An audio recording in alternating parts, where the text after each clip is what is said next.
Salut les gonzesses, comment ça va?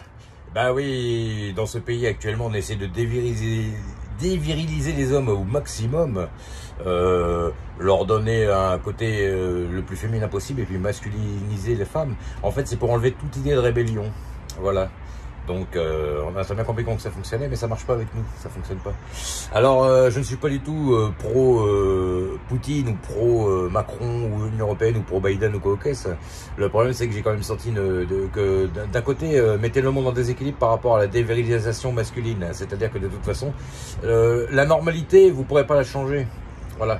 Après vous avez tous du masculin géométrique et du féminin sacré dans les hommes et les femmes, mais ce n'est pas c'est contre nature plutôt. Donc évidemment, vous avez des femmes à caractère plutôt masculin et des hommes à caractère à tendance à plutôt féminine, bien sûr. Je n'ai rien contre les homos, tout ça, hein. Mais c'est pas la tendance principale, c'est pas la tendance originelle. Donc voilà, en fait, aujourd'hui dans ce monde, on essaie de tout changer. À la télévision, sur les téléphones portables, dans la pub, n'importe où, on vous met matraquage. C'est du matraquage en permanence, on vous matraque de ça. C'est pour que ça rentre dans votre subconscient. Vous n'avez pas compris encore les gens? Donc voilà, donc moi je suis désolé, pour moi le déséquilibre vient du côté de l'OTAN, voilà, la finance et le dollar se maintient uniquement par la persuasion américaine militaire. Donc voilà, il n'y a aucune raison d'attaquer l'Ukraine, de fournir l'Ukraine en armes ou la Russie, donc voilà. La Russie, pour moi, ça reste quand même il y a un côté viril et carré et rangé, le côté un peu militaire qui manque de ce côté-là. Donc quand il y a des équilibres d'un côté, il faut équilibrer de l'autre. Moi, c'est comme ça que je vois les choses. Donc c'est tout. Le monde fonctionne par équilibre. En ce moment, il y a un déséquilibre. Le déséquilibre, c'est le désordre. L'équilibre, c'est l'ordre. Donc de toute façon, j'ai forcément raison. Donc voilà. Alors après, évidemment, je dis pas que les hommes ils doivent être absolument archi virils par rapport à leurs femmes. Et puis, je ne suis pas du tout contre les hommes qui battent leurs femmes, absolument pas. Hein, ça, on est bien d'accord. C'est parce que quand vous avez un homme masculin avec une femme qui a un caractère masculin aussi, forcément, ça fait des étincelles. Il faut un homme qui est très masculin doit se mettre avec une femme très féminine. Voilà. Ou alors une femme qui a du caractère doit se mettre plutôt avec un homme doux. Sinon, ça fait des étincelles. Voilà, c'est ça que je veux dire. Ça sert à rien d'essayer de changer les mœurs des gens. Quand les gens ils ont compris ça se comprend tout seul. On s'attire ou on se repousse comme des aimants. C'est facile à comprendre. Donc voilà. Donc il y a des choses aujourd'hui, je ne suis absolument pas d'accord. Et puis le conflit français en Ukraine là-bas n'est pas nécessaire. C'est à eux de régler ça entre eux. Hein, voilà. Après évidemment, on peut pas laisser les gens non plus se faire tabasser ou sans réagir. Les membres de l'OTAN, ça je les comprends. Mais le problème c'est que les contradictions de l'OTAN ont amené au conflit là-bas. Les Russes veulent que l'Ukraine reste de côté russe, parce que les Ukrainiens sont quand même des Russes, avec le Donbass et tout ça.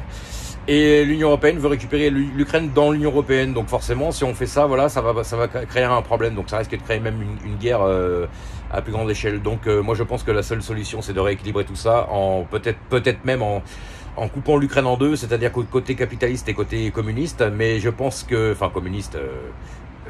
Poutine est capitaliste aussi, mais enfin, je veux dire, vous m'avez compris, comme les Russes, quoi, voilà. Et je pense qu'en fait, ça serait une solution, mais Poutine ne lâchera pas un pouce de terrain parce qu'il considère que l'Ukraine fait partie de la Russie, ce qui est normal. Et les Américains veulent le récupérer pour certaines raisons aussi de leur côté et la faire entrer dans l'Union Européenne. Donc de toute façon, tout le théâtre militaire et guerrier actuellement se passe en Ukraine. L'Ukraine, c'est le centre névralgique de tout. Ça fait partie de l'ancienne Hyperborée, hein, de toute façon, comme par hasard. Voilà, une partie du Caucase hyperboréen de l'époque. Pour rappel, l'Hyperborée, c'est la péninsule de Kola. Une partie de l'Hyperborée était la péninsule de Kola en Russie. Donc, en fait, un peu la Sibérie. Le centre névralgique du Caucase. Hein, les Caucasiens viennent de là. Donc, moi, je regarde ça avec une vision plus ancestrale, plus antique, plus moyenâgeuse, pour comprendre un peu ce qui se passe. Parce qu'en fait, ce qui se passe dans le passé, en fait, c'est ce qui se passe aujourd'hui. Donc, l'histoire se répète toujours. Donc, voilà. Donc voilà, aujourd'hui vous avez des gens, bon les gens ils ont le droit d'être homo, ils ont le droit de faire ce qu'ils veulent, c'est pas ça le problème. Voilà. Le problème c'est que on nous l'impose. C'est à partir du moment où c'est imposé, c'est mis, voilà. Vous avez n'importe quel enfant à n'importe quelle heure du jour et de la nuit, bon la nuit dort, mais enfin je veux dire par exemple même le soir à 7h du soir, vous avez des programmes où vous voyez des femmes s'embrasser, des gens mis quand même d'un côté assez féminisé, voilà. Bon, les hommes ont un côté doux aussi, bien sûr, mais enfin, quand même, la fonction première de quelqu'un quand même qui est masculin, c'est d'être tourné vers l'extérieur, voilà. Hein. D'ailleurs, vous avez dans le yin-yang un partage des deux côtés, c'est-à-dire que le masculin est mis du côté yang parce qu'il a des épaules saillantes, et tandis que la femme est mise du côté yin parce que c'est plutôt à l'intériorise plus les choses, et puis c'est par rapport aux formes et aux courbes qu'elle a.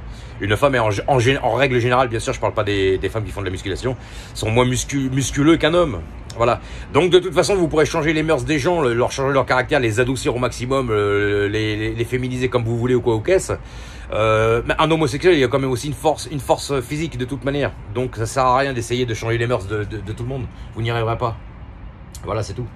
Quand on dit qu'on est des gens à l'ancienne, c'est parce que dans l'ancien monde fonctionnait plutôt sur l'homme viril et la femme un peu plus douce. Aujourd'hui, on a changé toutes ces mœurs-là. On veut changer tout à l'envers. Mais c'est contre nature. Je suis désolé. Donc voilà. Donc déstabiliser tout un pays ou même toute une Europe ou tout un monde pour des intérêts surtout de genre égocentrique, quand on vous tient par l'argent et quand on vous tient par les mœurs comme ça où on change tout, les mouvements LGBT, les mouvements chaîne de garde féministes et compagnie, d'accord, je comprends que ces gens défendent leur position, il n'y a pas de problème. Maintenant, le féminisme, faut pas comparer le féminisme avec une femme qui va travailler à l'usine avec une femme qui vient d'un milieu bourgeois, c'est pas du tout la même chose. Voilà, c'est tout. Donc voilà. Donc pour moi c'est dangereux. Et puis c'est pareil, je trouve qu'il faut un équilibre. Pourquoi? Parce que laisser du pouvoir à une seule personne ou à un seul parti, c'est très dangereux. Ça peut créer des extrêmes vraiment compliqués. Alors pour ceux qui disent que les extrêmes ce sont Marine Le Pen, c'est qu'ils ont absolument rien compris, parce que Marine Le Pen elle est là pour elle est plutôt là pour on va dire comment dire.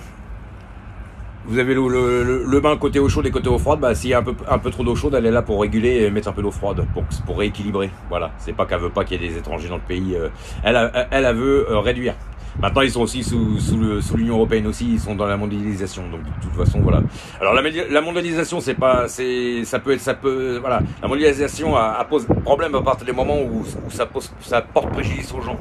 Si la mondialisation est là pour équilibrer le monde, ok, elle sera bonne. Maintenant, si elle est là pour déséquilibrer le monde et qu'elle a des contradictions comme partout, hein, chez Poutine, il y a des contradictions aussi bien côté américain que côté russe. Donc c'est au niveau des contradictions qu'il faut voir. Voilà. Nous sommes dans un monde de contradictions. Donc le problème, c'est que si on inverse dans un monde de contradictions, en inversant plus les valeurs une deuxième fois, ça peut pas fonctionner. Maintenant, voilà, il y a des gens qui profitent de leur force pour écraser les plus faibles. Par exemple, une femme gentille et douce, mignonne, elle n'a pas à se faire frapper par un gros bourrin. Ça, c'est clair, net et précis. Je suis complètement d'accord. C'est pour ça qu'il y a des mouvements féministes aussi, je le comprends. Ou les femmes qui n'ont pas l'égalité salariale, j'arrive à le comprendre. Maintenant, il faut pas quand même changer tous les mœurs. C'est pas la règle générale. En règle générale, il y a les hommes sont yang, les femmes sont yin. On peut pas le changer, ça. Voilà, c'est tout. Après, qu'est-ce que ça fait? Bah, ça fait des hommes qui sont virés de chez eux, avec la femme qui a plus besoin de l'homme parce qu'elle maintenant elle peut aller travailler, et puis les enfants qui n'ont plus de père à la maison. Donc qu'est-ce que ça va donner? Ça va donner plus tard des enfants un peu paumés, un peu perdus, et puis des fois ça peut donner aussi des gens antisociaux. Donc tout ça, c'est pas bon pour moi. Donc voilà. Après, moi, c'est ma façon de voir les choses. Pour moi, je le vois comme ça. Donc c'est tout. Donc voilà, je voulais parler de ça. Quand je parle des Vikings, c'est parce que bon, les Vikings, pendant des années, on nous a fait croire que c'était les Vikings qui étaient les gros bourrins qui allaient attaquer tout le monde, alors qu'en fait, à cette époque-là, c'était le clergé qui posait problème. Voilà, c'était le monothéisme. Le monothéisme, c'est mono, ça veut dire un seul, tandis que les Vikings étaient polythéistes. Et ils sont devenus catholiques après, bien sûr. Mais c'est le catholicisme, voilà, c'est les mœurs, on va dire, entre guillemets, des choses divins. Voilà, la création, c'est-à-dire, on sait pas où, voilà, après on sait pas vraiment comment, si on a été créé ou si on est le fruit d'un hasard. Bon, maintenant, je trouve que pour ma part, il y a des choses qui sont trop parfaites pour que ce soit hasardeux. Voilà. Bon, bref. Mais pour moi, c'est anti-nature. Tout ce qui est anti-nature crée un déséquilibre. Maintenant, il faut rééquilibrer de l'autre côté, c'est tout. Ça ne veut pas dire que ces gens-là n'ont pas le droit d'exister ou n'ont pas le droit d'avoir leurs idées, bien entendu. Hein. Mais il faut un équilibre. Voilà. Pour moi, c'est ça. Le maître mot. Allez, à plus tard.